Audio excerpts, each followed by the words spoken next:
Exatamente, estratégia é isso. Num aluno que pode ficar excluído do sistema de ensino, tem que criar condições para que tudo fica integrado, porque não sei, a maior forma de luta contra qualquer mal ou qualquer situação é tendo o aluno no sistema de ensino, onde que pode ter essa ferramenta, ou seja, ser vara para fazer sua própria pesca. Mas nesse momento, nós também temos conversa sobre questões de educação artística. No tem o nosso mestre, professor Arthur Marcel. Arthur, bom dia e seja bem-vindo ao Show da Manhã. Bom dia, eu é que agradeço o convite para estar aqui convosco. Arthur, no Civilita fala sobre tudo nesse Dia Mundial do Professor. Desde já nos parabenizou, bom, enquanto professor também, que sai muita aula de educação artística ali na Escola Técnica. Qual que tem sido o sentimento de professores, sobretudo nessa altura de pandemia, com esse regresso, ou seja, retoma a normalidade? O professor é preparado para esse tipo de situação. Portanto, o professor todos os dias enfrenta novos desafios. Aliás, cada vez que o professor entra numa sala de aula, é uma sala diferente, apesar de ser os mesmos conteúdos, os mesmos objetivos. Portanto, cada sala é uma sala diferente e, tanto, o professor já está, digamos, habituado a esse tipo de confronto. Durante o período de pandemia, os professores conseguiram adaptar, graças a um conjunto de ferramentas que o próprio Ministério da Educação pôs à disposição do professor, mas também o professor, já por militância profissional, procura fazer esse trabalho de não deixar ninguém para trás. Portanto, cada vez o professor trabalha com o objetivo de... Portanto, nenhum professor fica contente quando um aluno reprova. O objetivo não é reprovar o aluno, o objetivo é fazer o aluno aprender. Então, o professor tem essa função de promover a aprendizagem. E durante o período de pandemia não foi diferente, portanto, ainda estamos neste contexto, mas eu penso que o trabalho que foi feito durante todo este período foi meritório, graças a um conjunto de sinergias do Ministério, de todas as entidades que estão envolvidas e do professor que, graças à sua militância, o seu espírito de sacrifício, e de fazer as coisas, porque o professor tem claramente noção do papel que desempenha na sociedade cabo-verdiana e na sociedade mundial, independentemente das circunstâncias. Exatamente. É que a tua que está a falar, mas essa função é a mãe das outras profissões que está a ser desempenhar. Mas falando propriamente, entrando no assunto, qual que é o papel, ou seja, qual que é a importância de disciplina de educação artística para o desenvolvimento de alunos na escola? A educação artística, portanto, tem a primeira questão é que, portanto, a educação artística deve ser vista como uma área do conhecimento científico igual a todas as áreas. Portanto, hoje a arte é uma ciência. As ciências da arte não é aquela coisa abstrata como a maior parte das pessoas pensam. Então, a educação artística faz, sobretudo, a educação do sensível. Portanto, enquanto que nós temos a matemática, as ciências que tratam da parte mais intelectual, portanto, eu tinha um indiano até que dizia que a educação artística trata do lado do coração. Portanto, a educação artística é que trabalha a parte da sensibilidade, da emoção. E, por isso, tem um papel fundamental na formação do ser humano. E hoje, mais do que nunca, tendo em conta as situações que nós enfrentamos na nossa sociedade, no dia a dia. Então, portanto, mais do que formar artistas, portanto, a educação artística não visa formar artistas, mas, acima de tudo, promover a sensibilidade para esta linguagem humana igual às outras. Portanto, qualquer criança, qualquer ser humano tem habilidades para comunicar através da arte. E não é por acaso que, a comunicação, qualquer criança comunica, por exemplo, antes de andar, a criança dança. Portanto, a criança já tem ritmo. Antes de desenhar e antes de escrever, a criança já risca as paredes, portanto, já tem uma expressão. E essa expressão deve ser desenvolvida, portanto, e é a educação artística que trabalha esta parte do ser humano. Não com a intenção de formar artistas, de formar criativos, mas, sobretudo, para formar as pessoas para o lado sensível. Sobretudo no mundo que não se está vivendo hoje, daqui a bocado não se está a falar aquelas questões o boom das imagens como ação comunicativa de publicidades que não tem, não tanto na Cabo Verde, é preciso decifrar isso. Isso na educação artística, de certeza que os alunos também têm essa possibilidade de angariar alguns elementos que te ajudassem, sobretudo, para decifrar mensagens. Sim, a educação artística, falando do campo visual, do plástico visual, porque também temos a parte corporal e a parte musical, mas falando da parte visual ou plástica, portanto, começa precisamente pela questão da linguagem visual, da comunicação visual. Hoje, mais do que nunca, vivemos num mundo dominado pela imagem. Então, as nossas crianças, os nossos alunos, os nossos adolescentes têm que ter ferramentas que lhes permita compreender, decifrar, descodificar a comunicação através da imagem. Portanto, falou da questão da publicidade, do marketing. Portanto, hoje a maior parte da comunicação é feita através da imagem. Portanto, então é preciso preparar a sociedade para entender, para compreender as mensagens que são enviadas. Nós sabemos que nem tudo é positivo. Portanto, e a criança tem que ser preparada para saber descodificar aquilo que lhe é apresentado do ponto de vista visual, da mesma forma que nós ensinamos as crianças a escolher os alimentos, a escolher outras coisas, roupas. Portanto, é exatamente a mesma coisa. E na educação artística também não tapa um bocadinho daquilo que é a história do mundo, né? Sim, portanto, quando estudamos a história da arte, portanto, começamos a estudar aquilo que é a função da arte. Portanto, nós hoje conhecemos a história da humanidade é porque existe gráfico, existem registros gráficos, existem registros que nos permitam entender como é que o homem vivia há 5.000 anos, há 6.000 anos atrás. Portanto, isto é graças às ciências da arte. Arthur também é artista, né? Não podia falar um bocadinho de trabalho, Arthur, que também participa em alguns bienal. Pode fazer uma breve referência ou biografia de quem é Arthur desde que começa na artes? Portanto, eu comecei em 2000 e iniciei no curso em São Vicente. Desculpa, não gostava, enquanto não se fala, a equipa de produção estava a passar algumas imagens que não tem lido, que Arthur participa naqueles bienal, você está preparado? Ok, então não estava a continuar a falar, está a passar as imagens.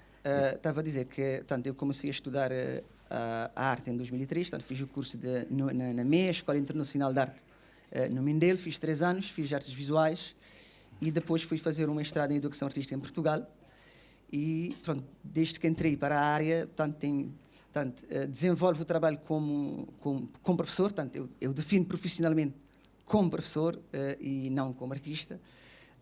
Até porque é preciso desmistificar esta ideia de que o professor de arte é artista. Não necessariamente, mas o professor de arte tem que ter vivência. Portanto, ele tem que dominar as ciências da arte. Portanto, são duas coisas diferentes. Portanto, o facto de ser professor de arte não significa que ele tem que ser um exímio executor de violão ou de violino, ou tem que ser um pintor. Agora, ele tem que dominar a linguagem artística, a linguagem criativa, tem que dominar toda a gramática e a literacia criativa. Em paralelo, no meu caso, eu tenho alguns trabalhos no domínio criativo. Sim, representei o país em 2005 na Bienal de Jovens Criadores das Ilhas Macaronésias, Cabo Verde, as Ilhas Madeiras e as Canárias. Fui vencedor de um prémio na área da escultura. No ano seguinte participei também numa Bienal de...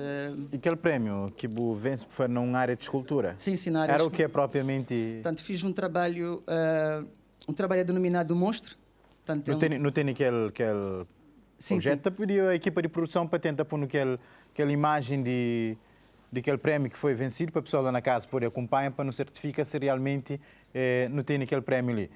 Alberto, pode certificar? Não tem aquela imagem, pode passar? Não tem tenta identificar? Portanto, é uma esfera feita de pedra vermelha do Mindelo. É aquele que não tem na tela, né? Exatamente, é esta.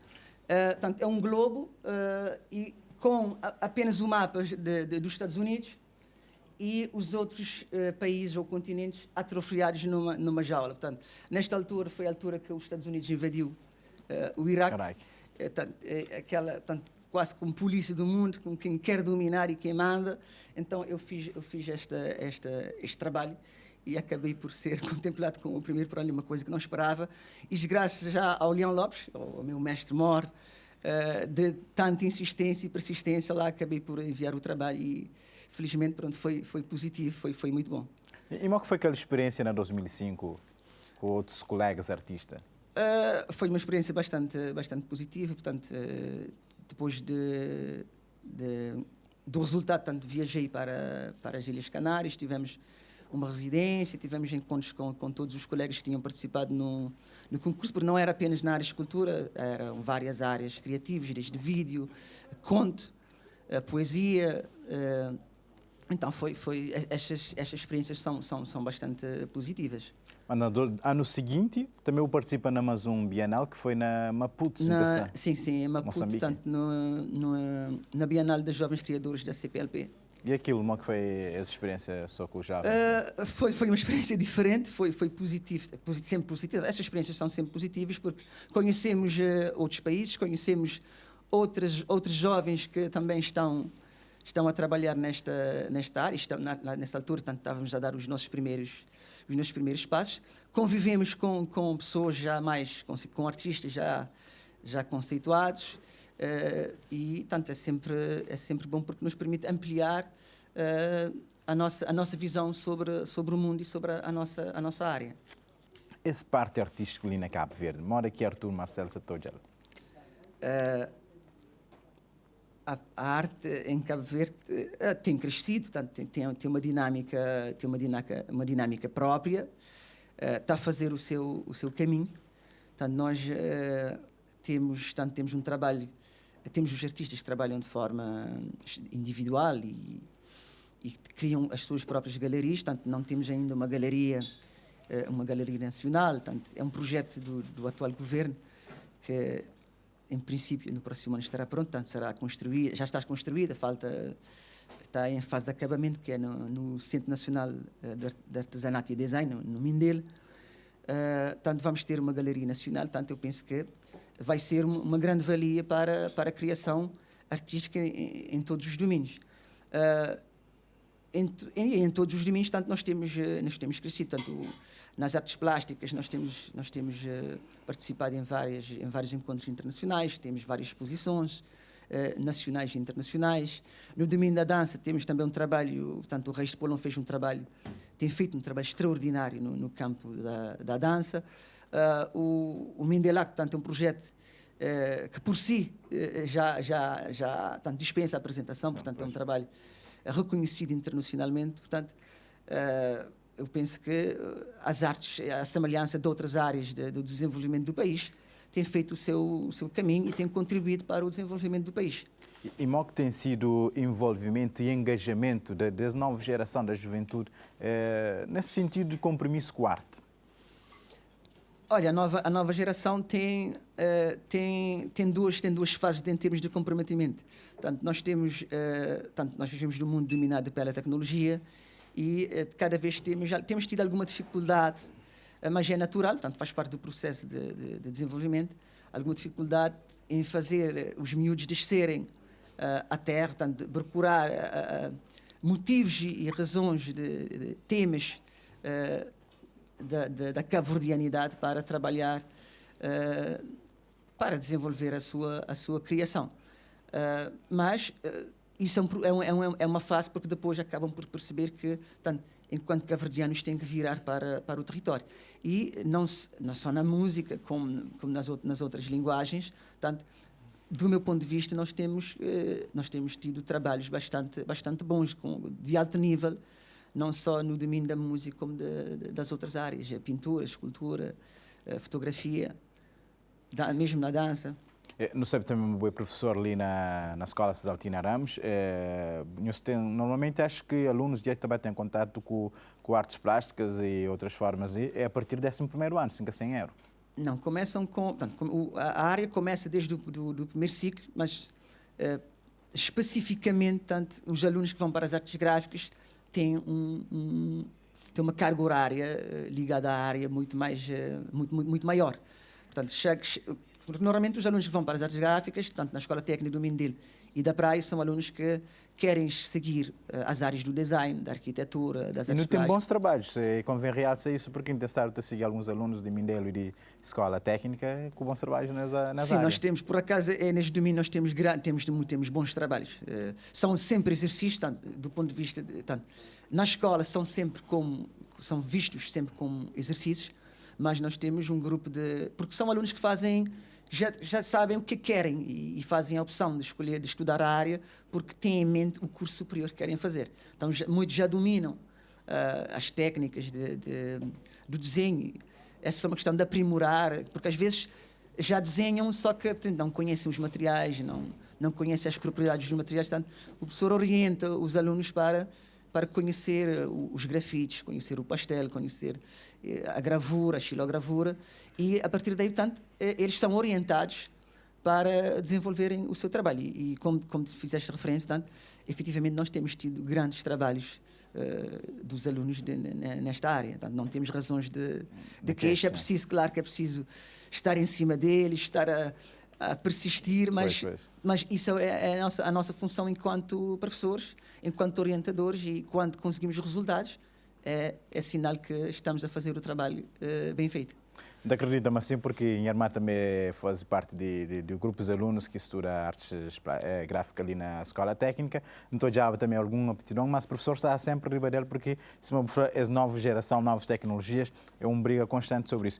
Mas não te agradeço, Arthur Marcelo, por estar ali conosco, mas antes não te pedi a boca por deixar uma mensagem, sobretudo no exame letivo, que está no início, que tem como objetivo, ou seja, lema que é sobre ele, que é o papel dos professores na retoma da normalidade para o exame letivo 2021-2022, mesmo sabendo que hoje é Dia Mundial do Professor. Qual é a mensagem que deve ficar? A mensagem é para os professores continuarem a fazer aquilo que sempre fizeram, com maior grau de exigência, de rigor e de militância. Portanto, o professor Cavriano sempre foi um grande militante e... Portanto, acredito que vamos continuar a dar a nossa contribuição. Portanto, é desejar um feliz Dia Mundial do Professor, um bom ano letivo a todos os professores, a todos os encarregados de educação e aos estudantes que, portanto, já sabem também que têm que fazer o seu papel, que é estudar, que é aprender. Tá bom, muito obrigado, Arthur Marcelo. Foi a nossa conversa no âmbito do nosso rubrica Artesanato com o professor de Educação Artística ali na Escola Cisaltina Ramos, António Zoja, nesse Dia Mundial do Professor também. Não tem também professores que estão engajados no mundo de arte.